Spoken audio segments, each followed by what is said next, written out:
Zooming In is brought to you by Reconyx, see what you've been missing, and by Nikon, the trusted name in optics.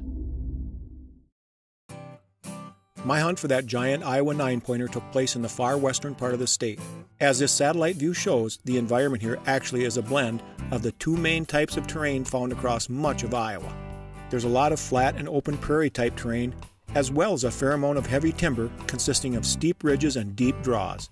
And as also the case across much of Iowa, corn, soybeans, and alfalfa are the three main crops grown in this area. The encounter I had with the buck the previous season occurred in this small field here. Cameraman Pat Reeve and I were set up in a ground blind located right here when the buck walked out of the timber in this corner of the field. The big deer made his way along this edge and ended up working a licking branch here, only about 100 yards away. But just as I was getting ready to take the shot, a vehicle went by on a distant driveway and promptly cleared the field of deer. That was the last we saw of the buck on that hunt. The first day of my hunt the next year found Pat and I sitting in a ground blind located right here along the edge of this pick cornfield. According to Joe, most of the bucks that were feeding in the cornfield were bedding in a tangle of thick cedars located here.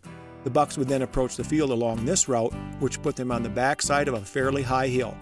Once they reached the edge of the field, however, the bucks usually would make a right turn and walk to the top of this hill and into our view. Now, as you saw, that's exactly the pattern we witnessed the first evening. Though we didn't see the big buck, we did see enough deer activity to definitely justify returning to the blind the second evening. Like the previous day, we started seeing deer almost immediately. And then finally, the big 9-pointer appeared right here. I waited for him to turn broadside before taking the shot. The distance was just slightly over 130 yards. Now, I'm not going to lie here. I was devastated when the buck got away from us a year before. But as was clearly evident, his escape turned out to be a blessing in disguise. The big whitetail blew up from a mid-140s 8-pointer to a mid-160s 9-pointer. The deer remains one of my best ever muzzleloader trophies. Hey, make sure you tune in again next week. I don't know where on earth we'll be zooming in, but I do know you'll find it informative. We'll see you here.